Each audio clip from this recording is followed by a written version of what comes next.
Hey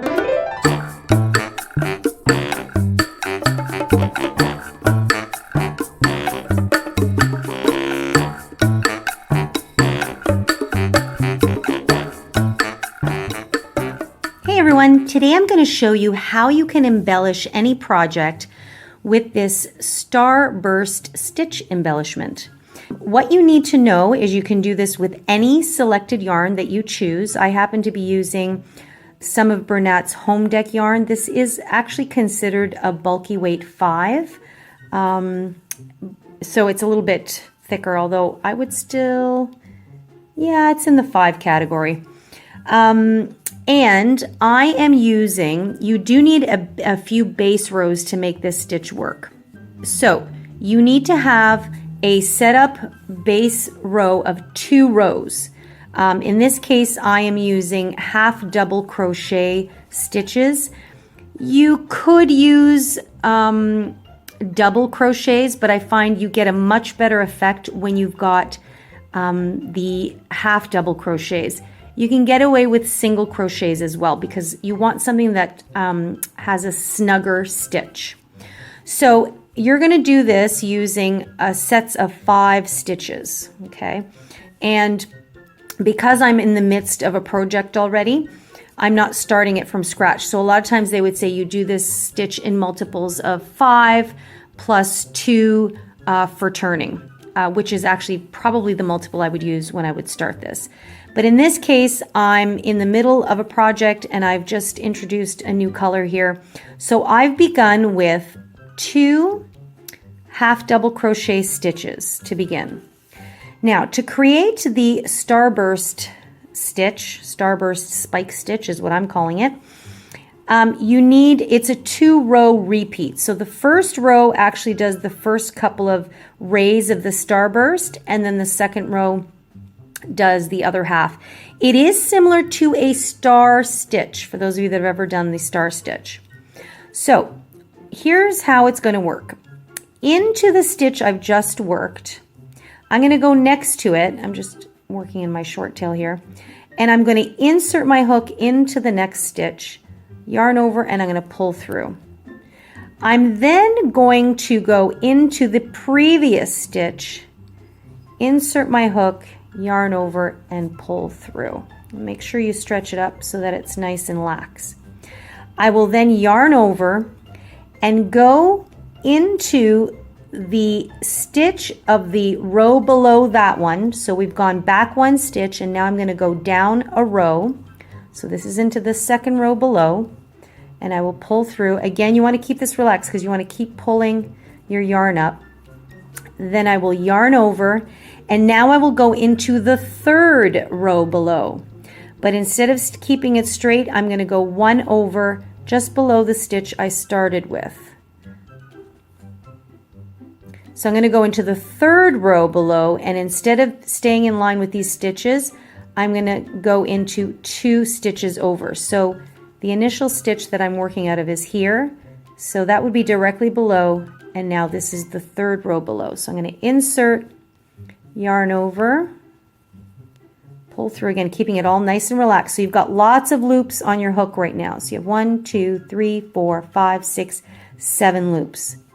Then you yarn over and you pull through all of them. And that creates the bottom of your Starburst. I do not chain 1 like you would in the star stitch. I'm just going to go right away, and into the next stitch I am going to work my half double crochets. And in fact, I'm going to do this now for 4 stitches. Okay, so you basically, and I'm doing this because I want to really space out my stars. So I've got 4 stitches there. Okay, and then what I would do is I would do into the 5th is where I start working that Starburst again. So these are the bottom rays of the star or the sun, however you want to look at it. So again, into the next one I'm going to insert, pull through, keeping it relaxed. I'm going to go back into the previous stitch, pull through again, keeping it relaxed. I will yarn over, now go one row below that previous stitch, pull through, I'll yarn over and go another row below but 2 stitches over. So this would be the next stitch right below, but I'm actually going to go 2 stitches over. I will insert, yarn over, pull through nice and relaxed, yarn over and pull through all of them. So that is the effect that you're getting with the bottom parts of the raise.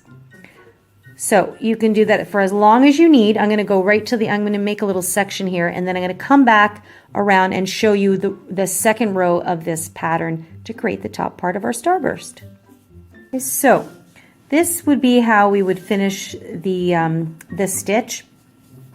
I'm going to go pick back up and use a different color to finish off, but I'm just going to show you how I would come back and do the second round. So for now, I am actually just going to continue on with the yellow here and do 2 stitches here just to give me some give. Okay, so right now you can see the bottom part. That's row 1 of this stitch. Now what I would do is I'm actually going to chain 3, because now I'm actually going to work with the double crochet stitch. Okay. Now you can do this with the half double crochet stitch.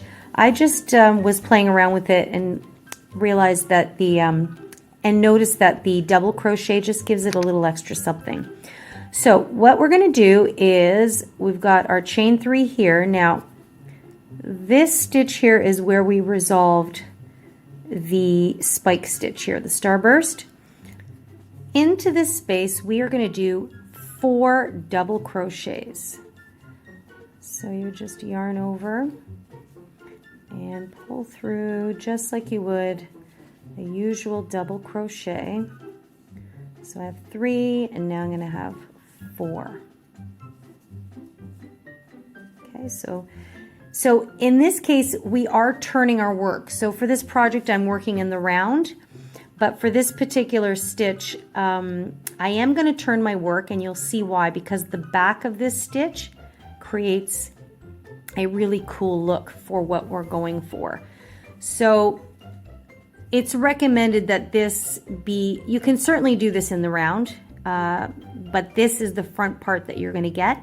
I want a completely different effect. So if you're doing like blankets or scarves or something like that, this is perfect for that because you're going to turn your work. Okay, once you've done your 4, you're going to chain 1, then you're going to find the top of your next star, which is right there. So you will have skipped 1, 2, 3, and into the 4th one you are then going to do 4 double crochets.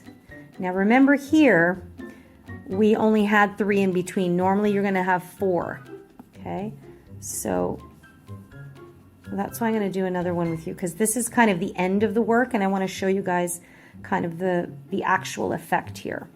So normally what you would do is you are going to do 4 double crochets into that same stitch, then you will chain 1,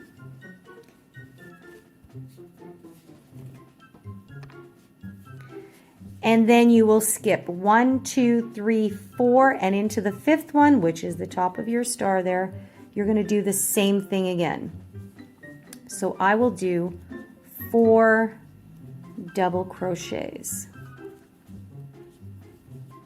And you can already see that it creates a little gap, which is neat, but then it also adds embellishment to the rays of the starburst. Okay. And I'm going to do one more because I think you'll be able to see the effect better.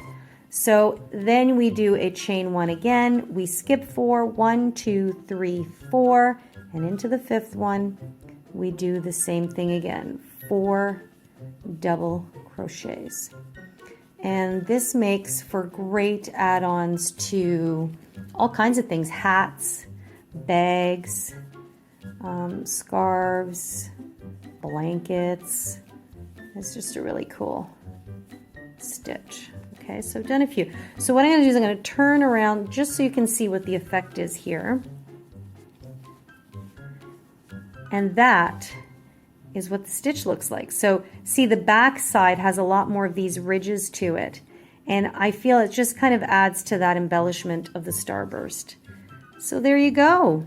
So that is the Starburst spike stitch. I'm not sure if that's the actual name. I've seen this done, so it's not actually a stitch I invented, although I think I've seen them do it only with 3, and a lot of times they use a half double crochet instead of a double crochet. So I've played around with it a little bit because I wanted these spikes to come down a bit more, and I wanted the double crochet to give it some height.